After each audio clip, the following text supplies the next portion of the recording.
안녕하십니까. 혼란한 정치 시사 이슈를 술술 풀어보는 송국군의 홈스토리 보내드리는 대선판 들여다보기 대들보입니다. 10월 21일 목요일 늦은 시간에 인사드리게 됐습니다.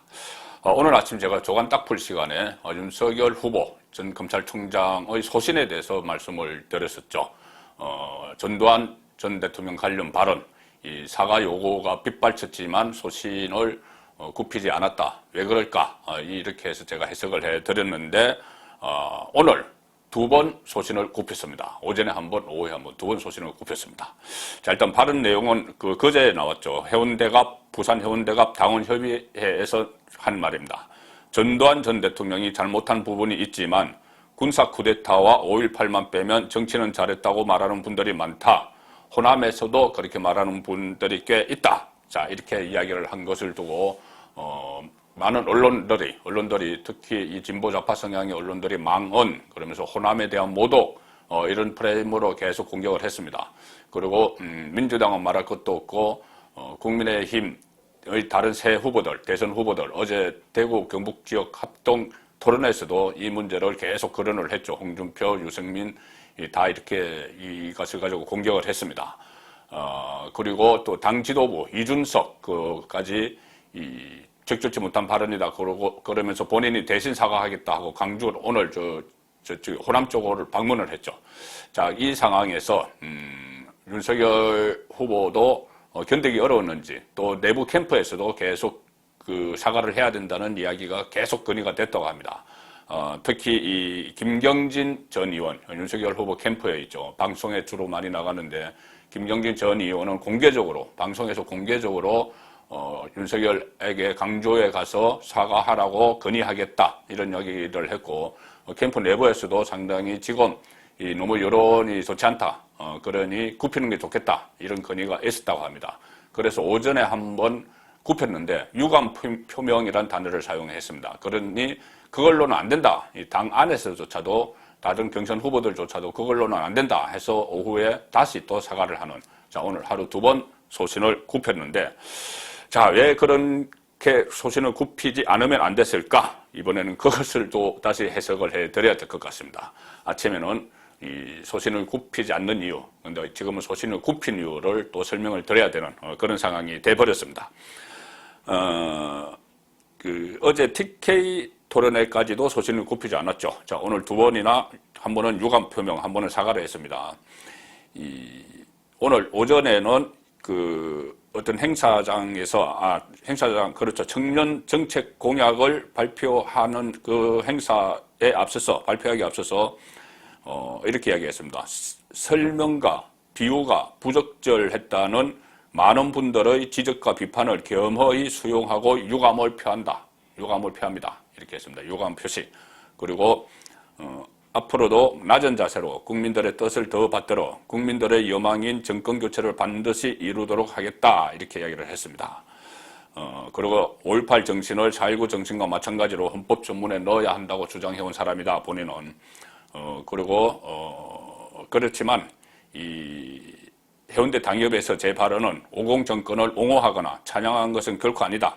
각 분야에서 널리 전문가를 발굴해서 권한을 위임하고 책임 정치를 하겠다는 뜻이다. 이렇게 다시 해명을 했습니다. 이 권한을 전문가들에게 맡기겠다. 경제, 전두환 전 대통령이 그렇게 했기 때문에 경제가 좋아졌다. 이런 이야기를 하는 것이죠. 근데 그런 생각에는 변함이 없지만 지금 이렇게 너무 비판이 많으니 지적과 비판, 많은 분들의 지적과 비판을 수용하고 유감을 표한다. 자, 이 정도까지 했습니다. 자, 그런데 여기에 끝나지 않고, 또 계속 공격이 계속 들어왔죠.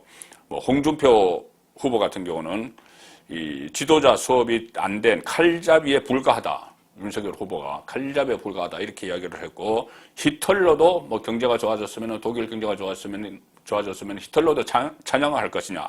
자, 이렇게 이야기했습니다. 그래서, 유감 표명, 또 일부에서 유감 표명으로는 안 된다. 그것이 사과냐, 또 사과 아니다. 이런 논란까지 막 벌어졌습니다. 3인 경쟁자들도 계속 맹폭을 했고, 자, 그렇게 해서 결국은 오후에 다시 페이스북을 통해서 이번에는 사과를 했습니다. 페이스북에 며칠 사이 많은 분들의 조언을 들었다. 소중한 비판을 겸허하게 인정한다. 그 누구보다 전두환 정권의 고통을 당하신 분들께 송구하다는 말씀을 드린다. 자, 이것은 공식 사과를 한 것이죠.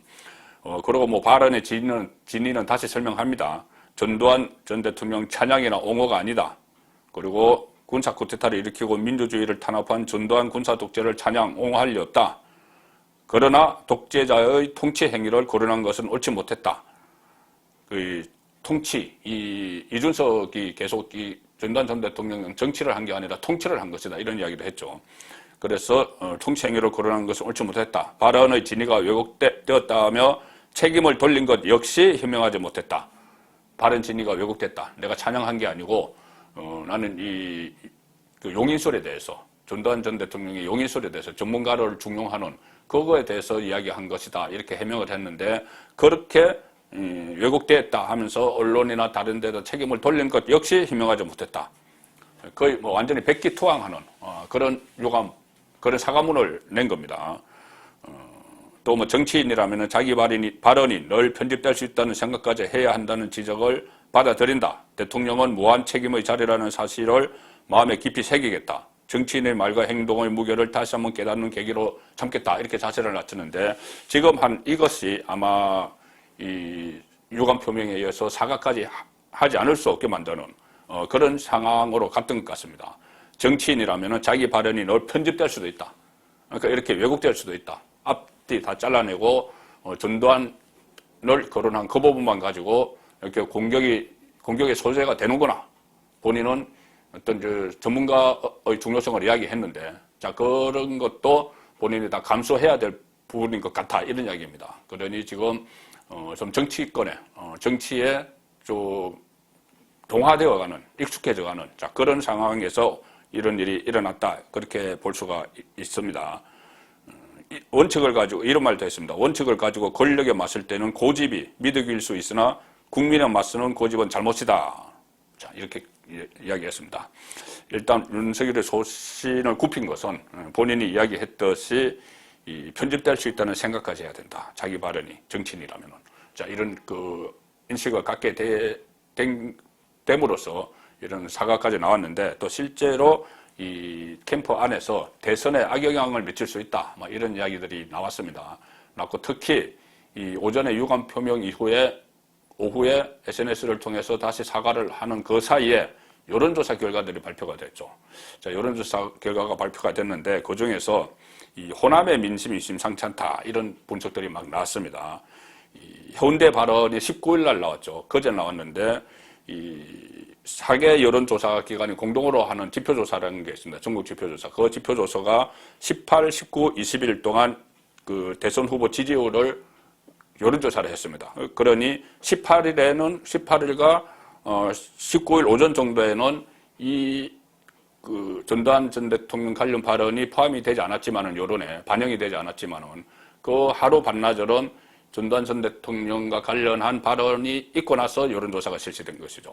그러니 어느 정도 절반 정도는 반영이 됐다 이렇게 봐야 되는데 자, 이 조사에서 이재명과 윤석열 가상 대결을 붙이니 서로 뭐 오차범위내에서 1% 안에서 왔다 갔다 했는데 호남을 딱 보면은 호남에서 강주를 비롯해서 호남에서 윤석열이 얻은 표가 9%였습니다. 9%. 2주 전에 똑같은 조사에서 2주 전에는 14%를 얻었습니다. 그러니 5%가 빠졌는데 5%포인트도 이것이 다 반영된 것이 아니고 이 하루 반만 반영이 됐는데 5%포인트 빠졌으면은 그 이후에 실시된 여론조사는 더 많이 빠졌겠죠. 이 조사에서 홍준표는 14%, 윤석열은 9% 호남에서 그렇게 받았습니다. 그러니 앞으로도 또 계속 호남 지지율이 빠질 수가 있는 상황이죠. 그래도 대선 때 보면 뭐 호남에서 어느 정도 뭐 보수 정당 후보도 일정 부분 득표는 가지고 오는데 그것이 윤석열이 출마를 하면은 더 빠질 가능성이 있기 때문에 서둘러서 이렇게 진화에 나선 그런 모습 같습니다. 그리고 또 최근에 호남에서 책임당원, 그 투표권을 갖는, 선거인단 투표권을 갖는 책임당원들이 한 10,000명이 신규 입당을 했다는 그 기록이 있죠. 그래서 거기에도 상당히 표심에 영향을 미친다. 이번에 책임당원 투표가 50%가 반영이 되기 때문에 자, 그런 것도 캠프 안에서 감안을 한 것 같습니다. 지금 뭐 그리고 경선이 얼마 남지 않은 시점이죠. 남지 않은 시점이고 뭐 벌써 다음 주 초에 벌써 뭐 여론조사 모바일 투표 다 실시가 됩니다. 11월 5일날 최종 발표가 되고 자, 그 상황이고 또 하나 뭐가 이 사과를 하지 않을 수 없게 만들었냐 하면은 지금 계속 토론회가 계속 열리고 있죠. 물론 호남 토론회는 끝났습니다. 그런데 지금 1대1 마스 토론이 내일 당장 또 있습니다. 금요일마다 있죠. 3번 있죠.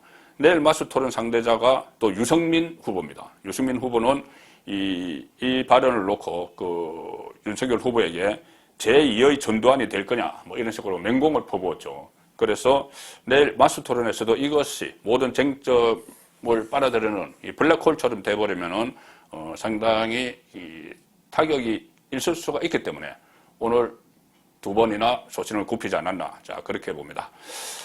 이런 분위기 속에서도 간간히 또 윤석열을 엄호하는 목소리도 나왔습니다.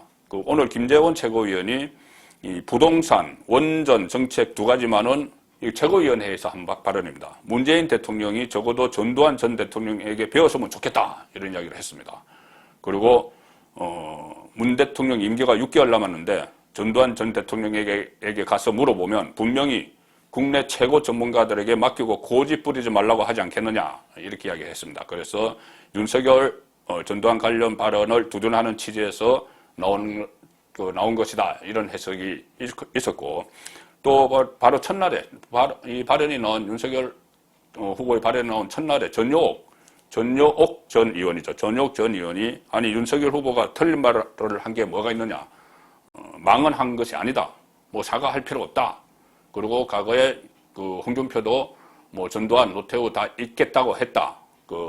대구 경산에서 경산 유세에서 당대표 경선 유세에서 그렇게 했다. 그리고 원희룡도 절을 세배를 가서 전두환 전 대통령에게 세배를 사진도 있다.